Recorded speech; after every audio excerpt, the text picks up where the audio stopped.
Language हो चाहे कोई भी टॉपिक हो। तो आज का हमारा टॉपिक रहेगा लर्निंग से रिलेटेड। ऑफ कोर्स लर्निंग पढ़ने से पहले एक अच्छी सी लाइन पढ़ लेते हैं जो mister A N Whitehead ji ने दी थी।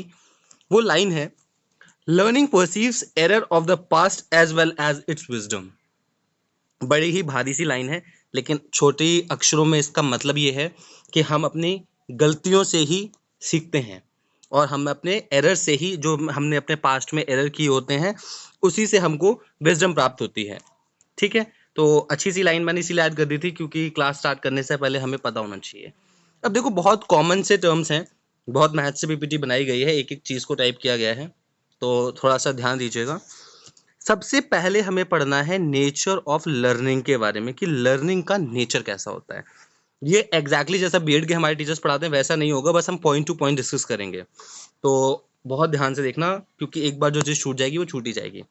तो सबसे पहले बात करते हैं, लर्निंग इज अ की प्रोसेस इन ह्यूमन बिहेवियर। की प्रोसेस मतलब बहुत इंपॉर्टेंट प्रोसेस है ह्यूमन बिहेवियर के अंदर। अगर लर्निंग होगी तभी हम किसी भी चीज़ को समझ पाएंगे और अपने बिहेवियर के अंदर डाल पाएंगे। दूसरी चीज है, it refers to a spectrum of changes that takes place as a result of one's experience. अब लर्निंग आएगी कहाँ से? लर्निंग आएगी एक्सपीरियंसेस से। जैसे कि आज मान लो मुझे पहले ये नहीं पता था जब मैं छोटा बच्चा था कि मेरी मम्मी ने गैस के ऊपर अगर खाना बनाने के लिए रखा हुआ है तो जिस पतीले में वो बनाएंगी वो पतीला गर्म होगा। मैं छोटा सा बच्चा, मैं गया इस पतीले को हाथ से पकड़ लिया, मेरा हाथ जला, मुझे एक्सपीरियंस हुआ, मुझे समझ में आया, तो वहां मेरी क्या हो गई, एक लर्निंग हो गई। यानी कि it refers to a spectrum of change that takes place as a result of one experience. तो मेरा एक्सपीरियंस क्या था? अगर खाने का प्लेट ऊपर रखा हुआ है या खाने का बर्तन जिसमें गर्म खाना रखा हुआ है उसको टच नहीं करना है, अगर मैं उसको टच करूंगा तो वो मेरे लिए बहुत ज्यादा हार्मफुल होगा। तो लर्निंग एक कंटिन्यूस चेंजेस, जो भी हम चेंज करते हैं स्पेक्ट्रम ऑफ चेंज है। तीसरा आता है, बहुत इंपॉर्टेंट पॉइंट है, लर्निंग में be defined as, actually learning की डेफिनेशन भी है, as any relative permanent change in behaviour और behaviour potential produce by experience. Learning का सीधा सीधा मतलब होता है कोई परमानेंट चेंज आ जाना किसी के बिहेवियर में या फिर उसके पोटेंशियल में, जो कि उसको एक्सपीरियंस की वजह से आए। अब यहाँ पर हमें दो चीज़ों से कंफ्यूज नहीं होना है, जिसमें पहला है लर्निंग और दूसरा है हमारे पास सेकेंड इज व्हाट। एक तो हमारे पास लर्निंग होती है और एक होता है हैबिचुएशन, यानी हैबिट फॉर्मेशन। हैबिचुएशन और लर्निंग में डिफरेंस होता है। अब मैं आपको बताता हूँ हैबिचुएशन और लर्निंग में क्या डिफरेंस होता है। फॉर एग्जाम्पल, एक छोटा सा एग्जाम्पल लूंगा। जैसे मैंने आपको ये बताया, वो गर्म चीज को मैंने छू लिया, दैट मीन्स मुझे पता चल गया वो गर्म है तो उसको आगे से नहीं छूना है, तो वो मेरी लर्निंग हो गई।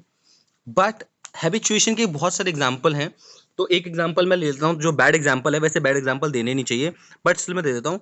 जैसे सिगरेट पीना, कुछ लोग सिगरेट पीने के हैबिचुअल होते हैं, वो उनकी लर्निंग नहीं होती है। वो एक सिगरेट पियेंगे, फिर दूसरी सिगरेट पियेंगे, फिर तीसरी सिगरेट पियेंगे, कंटिन्यूअसली सिगरेट पीते हैं, तो सिगरेट पीना उनकी हैबिट फॉर्मेशन होती है। Hence it is not learning, it is habituation. और एक दूसरा एग्जाम्पल दे देता हूँ। जैसे आगरा का पानी जो है, सब लोग जान मतलब मोस्ट ऑफ द लोगों ने सुना तो होगा ही होगा, जो आगरा का पानी है वो थोड़ा सॉल्टी इन टेस्ट होता है। अब हम लोग क्या है, आरओ वाटर पीते हैं। मैं रोज जाता हूँ, रोज क्या, एक दिन छोड़ के एक दिन जाता हूँ और वहां से पानी खरीद करके लाता हूँ, हम उसको पीते हैं। लेकिन आगरा में ही कुछ लोग क्या है, अपनी ही समर सेवल का पानी पी लेते हैं। तो वो कैसे पी लेते हैं? उनको वही पानी अच्छा लगता है, वो उनकी हैबिट फॉर्मेशन हो गई है। तो यानी कि वो हैबिचुएशन है, दैट इज नॉट लर्निंग। उन्होंने उस पानी को पीना सीखा नहीं है, बट जबकि उन्होंने उस पानी को पीने की हैबिट बना ली है। तो आप लोग कभी भी हैबिचुएशन और लर्निंग में कंफ्यूज मत होना, बहुत पतला सा, बहुत बारीक सा डिफरेंस होता है दोनों के अंदर। ये तो केवल की फीचर्स हैं, इसके बाद मैं आपको पूरी की पूरी बुक दे दूंगा इसके ऊपर, मतलब not a book exactly, but पूरा टॉपिक दे दूंगा जहां से आप इन सब चीजों को अच्छे से पढ़ सकते हैं और आपको चीजें क्लियर हो जाएगी। वहां एक एक चीज के लिए कम से कम 10-10 एग्जाम्पल्स दिए हुए हैं, तो वो आपको बहुत अच्छे से चीजें क्लियर कर देंगे। उसके बाद आते हैं changes due to practice and experience which are relatively permanent. Exactly, जो लर्निंग होगी वो आपकी परमानेंट होगी, हैबिचुएशन इज नॉट परमानेंट। आज हम सिगरेट पी रहे हैं, आज हमने शराब पीने की लत लगा ली, लेकिन हम उस लत को छोड़ भी सकते हैं। तो लर्निंग जो होगी वो परमानेंट हो जाएगी। यानी अब मुझे पता है कि गर्म चीज को नहीं छूना है, तो वो परमानेंटली रहेगा। ऐसा नहीं है कि मैं 10 साल बाद भूल जाऊंगा और मैं गर्म चीज को फिर से हाथ लगा लूंगा। हाँ, ऑफकोर्स गलती से ऐसा हो सकता है, बट मैं जानबूझ के ऐसा नहीं करूंगा। तो लर्निंग जो होती है वो परमानेंट होती है और जो हैबिट फॉर्मेशन होता है वो हमारे पास टेम्परेरी होता है. So is it clear to all of you? यहाँ तक सारी चीजें जितना भी हमने नेचर ऑफ लर्निंग के बारे में पढ़ा, is it clear? Yes, any one of you can unmute yourself and please let me know so that हम आगे बढ़ें. सेकंड वाला point, that is it is a spectrum of changes. देखो, learning होगी तो हमारी लाइफ में चेंजेस होते रहेंगे. चेंजेस कैसे होंगे? As a place of one's experience. अब मान लो पहले मेरा किसी भी चीज को लेकर के एक्सपीरियंस था. जैसे एक छोटा सा एग्जांपल ले लेता हूँ, कोई और दूसरा एग्जांपल ले लेते हैं. जैसे मैंने एग्जांपल लिया कि बॉल को हम अगर ऊपर फेंकेंगे तो वो बॉल नीचे आएगी. तो मैंने एक बार फेंक के देखा, मैंने दूसरी बार फेंक के देखा, मैंने तीसरी बार फेंक के देखा. तो मैं बार बार इस चीज को एक्सपीरियंस कर रहा हूँ कि वो बॉल नीचे आएगी. तो ये मेरी लर्निंग हो गई कि अगर मैं बॉल को ऊपर फेंकूंगा तो वो बॉल नीचे ही आएगी, क्योंकि मैं उस पर बार बार एक्सपीरियंस कर चुका हूँ. तो it refers to a spectrum of change that takes place as a result of one's experience. किसी के मतलब अपने एक्सपीरियंस से जब हम कुछ चीज सीखते हैं, चेंज सीखते हैं, तो उसको हम लर्निंग कहते हैं. Yes, anybody else wants to ask anything? Please go ahead. No one? Shall we move ahead? Surbhi ma'am, is it clear?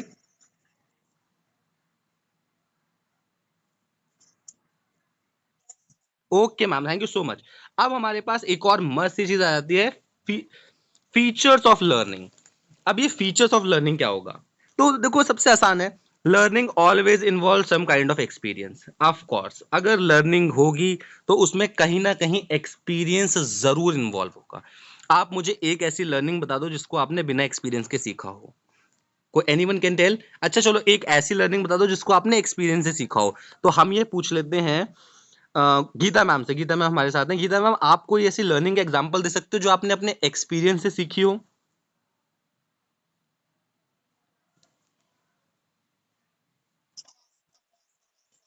Ma'am एक एग्जांपल दे दीजिए, बहुत सारे कहाँ पूछते हैं हम आपसे.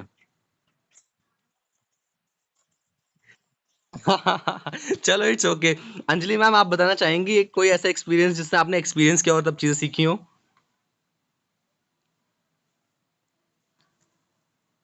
चलो, अंजलि मैम भी नहीं बताना चाहती. हाँ बताइए मैम प्लीज. हाँ जी.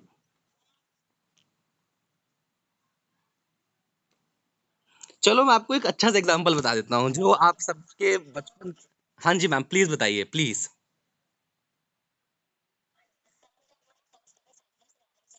Yes ma'am.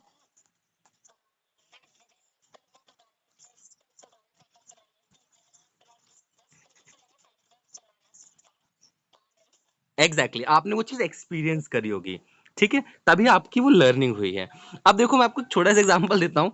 जब हम बचपन में हम देखते हैं एट्थ पीरियड की जैसे ही बेल बजती थी, एट्थ, कुछ लोग शैतान भी होंगे वो एट्थ पीरियड से पहले अपना बैग पैक कर लेते होंगे, लेकिन जैसे ही एट्थ पीरियड की बेल बजती थी, हम सब अपना बैग पैक कर लेते थे और हमको पता था छुट्टी हो गई है. तो वो एक हमारी छोटी सी लर्निंग थी कि जैसे ही एट्थ पीरियड की बेल बजेगी, हमने अपने एक्सपीरियंस से सीखा. एक दिन एट्थ पीरियड की बेल बजी, टीचर ने कहा ओके पैक योर बैग्स. दूसरे दिन एट्थ पीरियड की बेल बजी, टीचर ने कहा ओके पैक योर बैग्स. 4-5 दिनों बाद जब बच्चा रोज ये चीज एक्सपीरियंस करता रहा, अब उसे मालूम पड़ा एट्थ पीरियड की बेल बजते ही बैग को पैक कर लेना है. तो ये एक उसका अच्छा खासा एग्जाम्पल है कि हमें किस तरीके से हमारे पास एक्सपीरियंसेस होते हैं जिस जो कि लर्निंग में इन्वॉल्व होते हैं. दूसरा हमें पढ़ना है, behaviour changes that occur due to learning are relatively permanent. Of course हमारे बिहेवियर में कोई भी चेंज आएगा वो लर्निंग की वजह से परमानेंट होगा, टेम्पररी नहीं होगा. जैसे अंजलि मैम, आपने साइकिल चलाना सीख ली, डन. अब आप अगर 5 साल तक साइकिल ना चलाओ तो क्या आप साइकिल चलाना भूल जाओगे? ऐसा हुआ होगा ना, कभी 1 साल का गैप हो गया हो, कभी 2 महीने का गैप हो गया हो, तो आपने जब दोबारा चलाई होगी तो आप चला ली होगी आपने, क्योंकि वो आपके बिहेवियर में परमानेंट चेंज था. है ना? ऐसा अक्सर हम सबके साथ होता है. मेरे साथ भी हुआ है. मैं बहुत टाइम से एक्टिवा चला रहा हूँ, मैंने साइकिल नहीं चलाई, बट दैट डजंट मीन कि मैं साइकिल चलाना भूल गया. मुझे साइकिल मिलती है, मैं चला लेता हूँ. तो जो भी बिहेवियरल चेंजेस होंगे लर्निंग की वजह से, वो परमानेंट होंगे. अगर वो हैबिचुअल है, सॉरी, अगर वो टेम्पररी है, तो समझ लो वहां पर लर्निंग नहीं हुई है, वहां पर सिर्फ हैबिट फॉर्मेशन हुई है. जो कि आप लोगों ने बहुत जगह सुना होगा कि 21 दिन के अंदर, मैं इसको मिटाना नहीं चाहता क्योंकि मिटाऊंगा तो सब मिट जाएगा, 21 डेज के अंदर अगर आप कोई चीज कंटिन्यूस प्रैक्टिस करो तो वो आपकी हैबिट बन जाती है. But that's not learning, that's habit formation. तो प्लीज हैबिचुएशन में और लर्निंग में थोड़ा सा डिफरेंस है, उसको समझ के रखिएगा। थर्ड पॉइंट है the simplest kind of learning is called conditioning. अब जो सबसे आसान लर्निंग होती है उसे हम कंडीशनिंग बोलते हैं। अब ये कंडीशनिंग हमें समझनी है क्योंकि यहां से रिलेटेड हमारे पास सवाल आएगा पेपर में जरूर। अलग अलग लोग आएंगे, कुत्ते, बिल्ली, चूहे, पिजन, सब पे अपने अपने एक्सपेरिमेंट करेंगे वो, और उसके बाद हमारे लिए मुसीबत छोड़ देंगे। मुझे आज तक ये बात समझ में नहीं आती, भाई साहब पावलोव आकर के कुत्ते के ऊपर एक्सपेरिमेंट करते हैं और कुत्ते की लर्निंग को बोलते हैं बच्चा ऐसे लर्न करेगा। अरे भाई कुत्ते में और हेलो, यस प्लीज। हाँ एग्जैक्टली exactly. थोड़ा सा प्रॉब्लमेटिक मेरे को लगता है कि आप कुत्ते के ऊपर एक्सपेरिमेंट कर रहे हो और उस लर्निंग को आप ह्यूमंस के ऊपर अप्लाई कर रहे हो। आप ह्यूमंस पे टेस्ट कर लेते, चलो लेकिन ठीक है, साइकोलॉजिस्ट जो काम करके गए हैं अब हम उसमें क्या ही कमियां निकालें। अब उन्होंने किया कुत्ते के ऊपर एक्सपेरिमेंट, उसका नाम रख दिया उन्होंने कंडीशनिंग की, क्लासिकल कंडीशनिंग है। और उसके बाद किसी कोई आकर के चूहे पे एक्सपेरिमेंट करेगा, स्किनर आएंगे चूहे पे एक्सपेरिमेंट करेंगे और वो कह देंगे वो ऑपरेंट कंडीशनिंग है। और उन थ्योरीज को हम पढ़ते हैं अपने किस चीज में, अपने ह्यूमन बिहेवियर और ह्यूमन लर्निंग की थ्योरी से हम उसको कनेक्ट करते हैं। चलो अब हम इसमें कुछ नहीं कर सकते, सिलेबस डिजाइन किया हुआ है, साइकोलॉजिस्ट बड़े बड़े हैं, उन्होंने कुछ भी सोच करके कुछ ना कुछ सोच के ही किया होगा, तो हम उसमें कमियां नहीं निकालेंगे। तो देखो कंडीशनिंग, कंडीशनिंग का मतलब क्या है, सिंपलेस्ट फॉर्म ऑफ लर्निंग यानी लर्निंग। तो लर्निंग हमारे पास दो टाइप की हो गई, पहली देखो क्लासिकल और दूसरी हो गई हमारे पास ऑपरेंट या फिर उसका दूसरा नाम इंस्ट्रूमेंटल। कभी भी अगर ऑपरेंट की जगह इंस्ट्रूमेंटल आ जाए तो please don't get confused, both are same.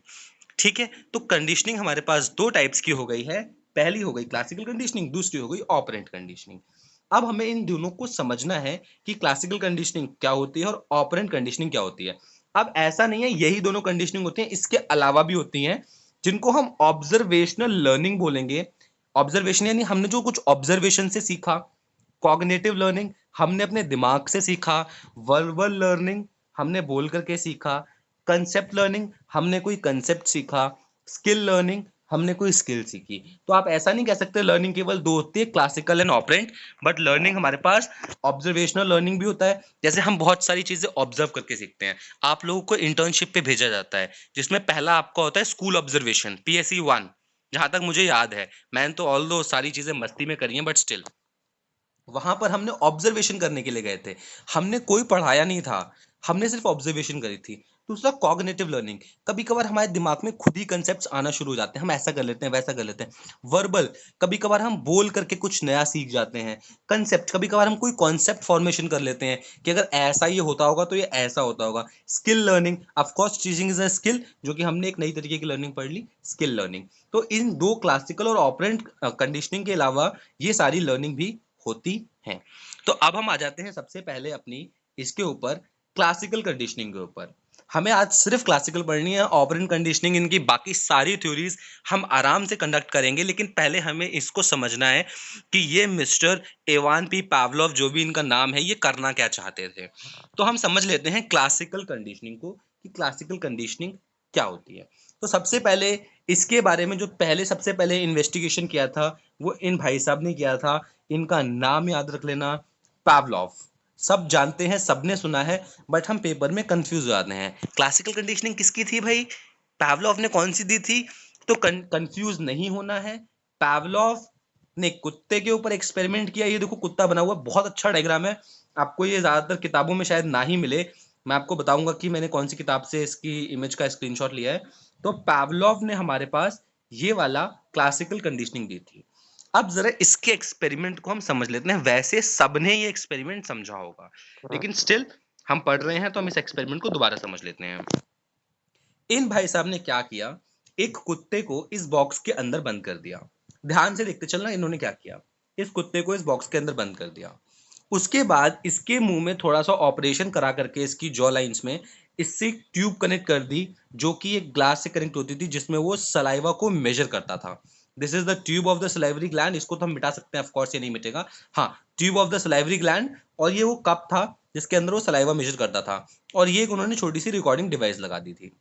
अब इन्होंने स्टिमुलस में क्या किया, देखो स्टिमुलस क्या दिया इन्होंने। सबसे पहले इन्होंने एक घंटी बजाई, क्या बजाई, एक बेल बजाई, ट्रिंग ट्रिंग ट्रिंग ट्रिंग, बेल बज गई। फिर इसके सामने फूड लाया गया। फूड में भी ऑफ कोर्स कुत्तों को मीट बहुत पसंद होता है, तो यहाँ पर मीट फूड ला करके रख दिया गया। अब इसमें से स्मेल आई, तो इसके लिए क्या हुआ, यहाँ से सलाइवा सिक्रीट होना शुरू हो गया। ऐसा हमने एक्सपेरिमेंट किया 5-6 बार, रेपिटेड नंबर ऑफ टाइम्स हमने ये एक्सपेरिमेंट किया, और उसके बाद हमने देखा, अब हम क्या कर रहे हैं, 5-6 दिन हो गए हैं, इसको भाई साहब को, इन भाई साहब को आदत पड़ गई है कि बेल बजेगी, खाना आएगा, खुशबू आएगी और यहाँ पर वो अपना सलाइवा इकट्ठा कर देंगे। अब इसके बाद इन भाई साहब ने क्या किया, मिस्टर इवान पावलोव ने, इन्होंने अगले दिन सिर्फ बेल बजाई और खाना नहीं रखा। लेकिन ये भाई साहब तब तक सीख चुके थे, यानी कि इनकी लर्निंग हो गई थी कि बेल बजने के बाद खाना आता है, तो उसके बाद भी इन्होंने सलाइवा सिक्रीट करना शुरू कर दिया। यानी कि कुत्ते ने क्या किया, कुत्ते की लर्निंग हो गई, सॉरी कुत्ता वर्ड बहुत बुरा है, इस डॉग की लर्निंग हो गई, इसने ये बात सीख ली कि जब बेल बजेगी तो खाना आएगा, और इसने अपना सलाइवा सिक्रीट करना शुरू कर दिया। तो इस टाइप की कंडीशनिंग को हम बोलते हैं क्लासिकल कंडीशनिंग। अब देखो, इसमें हमें एक चीज, इसमें वैसे पढ़ने के लिए तो बहुत कुछ है, लेकिन एक चीज जो है वो समझने वाली है, और वो बहुत इंपॉर्टेंट है। That is, first is stimulus and second is response. अब स्टिमुलस क्या था, हमने बेल बजाई, बेल का बजना इस डॉग के लिए स्टिमुलस था। इस स्टिमुलस ने रिस्पॉन्स में क्या दिया, अपना सलाइवा, यानी ये जो सलाइवा दे रहा है that is your response. Normal जो डॉग्स होते हैं, उनको अगर आप उनके सामने खाना लाओगे तो उनके मुंह में से सलाइवा आता है with the smell of that food. लेकिन अगर नॉर्मल डॉग्स के सामने आप बेल बजाओगे तो आपको क्या लगता है, वो सलाइवा सिक्रीट करेंगे? यस, सुरभि मैम, करेंगे वो saliva secrete? The answer is, sorry, हाँ एग्जैक्टली exactly, नहीं करेंगे वो सलाइवा सिक्रीट, क्योंकि उन्हें उस चीज को पता ही नहीं है, उन्हें तो लग रहा है नॉर्मल बेल बज रही है। लेकिन इस डॉग को ये पता था बेल बजने के बाद फूड आता है, क्योंकि 5 से लेके 6 दिन तक इनके साथ यही ट्रेनिंग की गई, और ये बात ये समझ गए, तो इसीलिए ये बेल बजाने पर सलाइवा सिक्रीट कर रहे थे।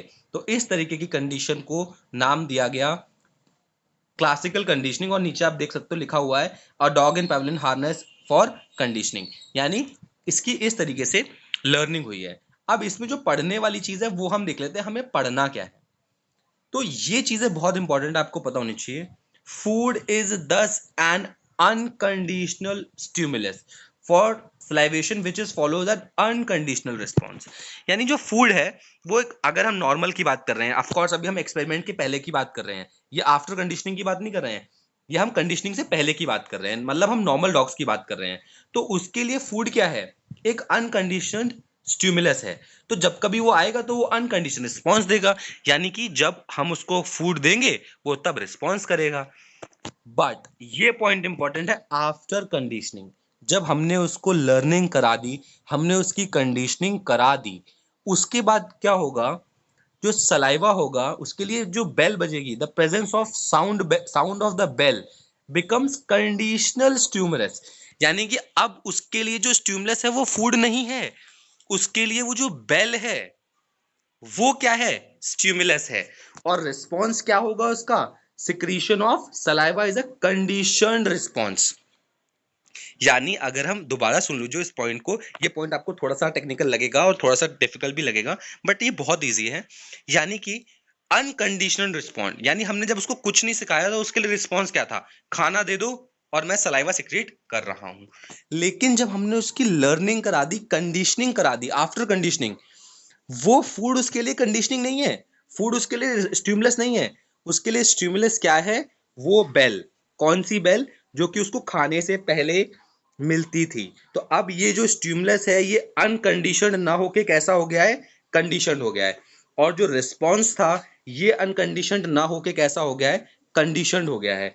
इसीलिए this kind of conditioning is called classical conditioning. ठीक है, क्लियर हो गया, इसीलिए हम इस कंडीशन को बोलते हैं क्लासिकल कंडीशनिंग। और ऑफ कोर्स इसमें एक और है, इसको हम एसएस लर्निंग भी कह देते हैं। Classical conditioning is one of SS learning. अब आप कहोगे सर ये एसएस लर्निंग क्या है, तो S is the ones stimulus becomes the signal for the another stimulus. यानी जो उसका पहले का जो स्टिमुलस था, पहला उसका स्टिमुलस क्या था, बेल, अब वो क्या बन गया उसके लिए, सेकंड स्टिमुलस के लिए वो सिग्नल बन गया है, तो इसीलिए हम इसे एस लर्निंग भी बोलते हैं, यानी कि सिग्नल और स्टिमुलस टाइप ऑफ लर्निंग। तो आप बताओ, अब आपको पावलोव की थ्योरी और क्लासिकल कंडीशनिंग थ्योरी अच्छी तरीके से क्लियर हो गई है या नहीं हो गई है? यस आकांक्षा मैम, प्लीज बताइए। Is it clear Akanksha ma'am?